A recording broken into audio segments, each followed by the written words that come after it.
just after 8 or so in the morning. We're leaving IJs now. Today we're going to Lüderitz. It's about 560 odd kilometers from here. There's no diesel here. I haven't got enough diesel to get to Lüderitz, so let's hope that we can get some along the way. They tell me that Canon Roadhouse has diesel. Let's hope so. We'll see you there.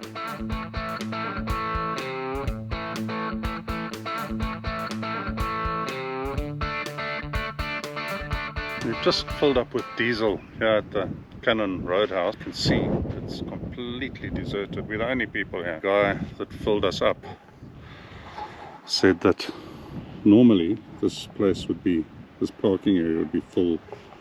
There's a campsite behind there that would be full. So cars would be lined up for diesel. So that's what's, you know, what has done to this place. I don't mind not having a lot of people, but for a business, I don't see how it's sustainable.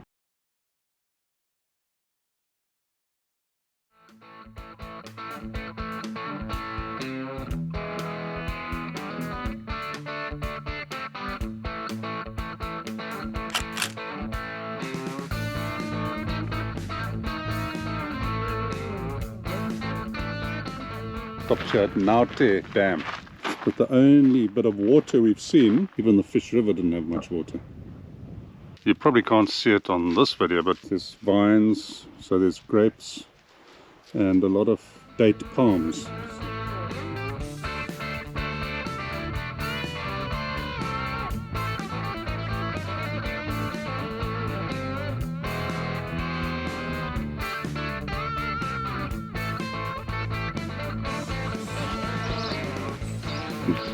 So his name is Omaruru. Say hello to the camera. So this bar is a little bit different.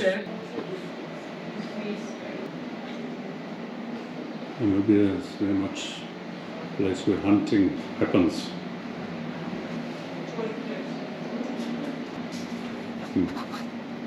This is such a cool place. It's kind of Hotel California. This is a song. This is kind of what springs to mind. From where we joined the paved road near Seeheim, it's 300 kilometers to Lüderitz, but we stopped off at the little village of Aus. Although it may sound of German origin, the name actually comes from the Nama language and means snake fountain. It's actually not a bad little village and a good spot to top up with fuel. A little way beyond Aus, on the way to Lüderitz, it's well worth a stop to view the feral horses of the Namib. They are thought to have originated from the German army who retreated after the First World War and let their horses loose, and they've adapted to life in this harsh environment. Garub, which means leopard in the Nama language, was an important water stop on the railway line between Keetmanshoop and Lüderitz in the early part of the 20th century. It was also the scene of a lot of fighting in 1915 between the German forces and the Allies. Sadly, it's been vandalized since then, but it's still a very cool place to stop and imagine its past glory days.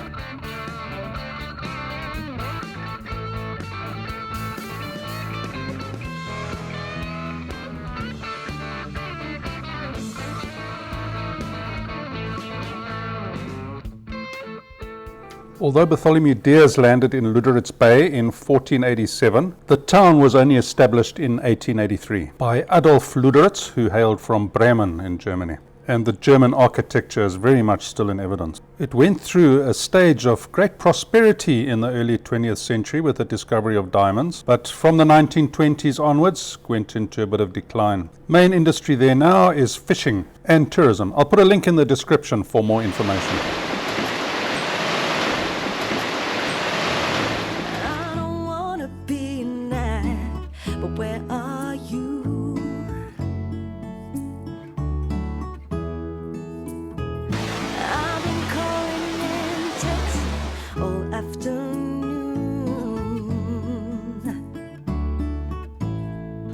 In 1908, a railway worker by the name of Zacharias Lawala found a shiny stone and showed it to his supervisor, August Stauch. Stauch recognized it for what it was, a diamond, and by 1912, Kolmanskop was producing 12% of the world's diamonds. It was a wealthy town in the desert, and it had electricity before most cities in Europe. Didn't last long though. By 1928, when diamonds were discovered further south at Oranienburg, the town went into decline, and by the early 1950s it was abandoned completely. They call it a ghost town. I didn't see any ghosts, but it certainly is spooky walking through the abandoned houses. And there was nobody else there on the day I was there. I was there completely alone.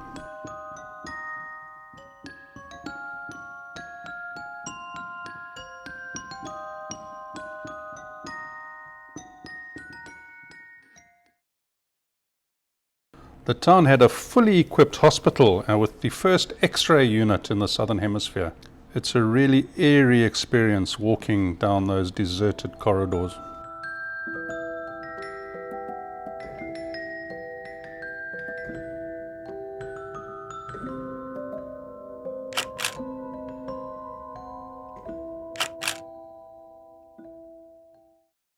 It's a bit of a trek, about 20 kilometers from Luderitz town to Diaz Point, but well worth it. It's a bleak, windswept, inhospitable place, but it's got incredible character. It's worth clambering across the rocks to the site of the original cross that Bartholomew Diaz erected in 1488. I don't know if that is the original rock, but there's an inscription on there.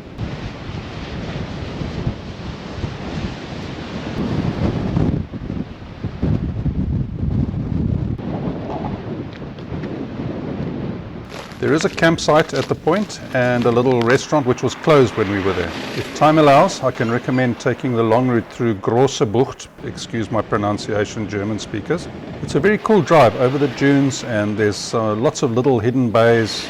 The road's a little corrugated, but you don't need a 4x4 to do it. Your sedan car will be able to make it. We're heading off to Elizabeth Bay this morning. Namib off-road excursions. This is Heinz. So this is the entrance to the restricted area. Elizabeth Bay is down this way. So it is an actual working mine.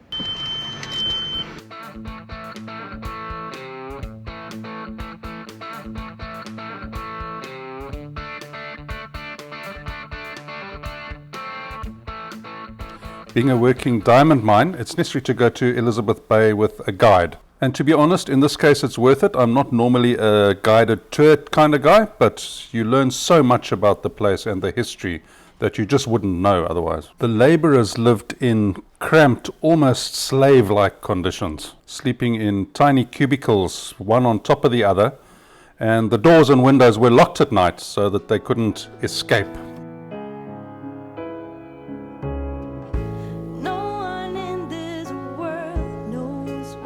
I would say Elizabeth Bay is more of an industrial decay kind of place, where you can walk through the abandoned processing plant with its tunnels and giant rusting machinery. So I think I'll stay for as long as I can.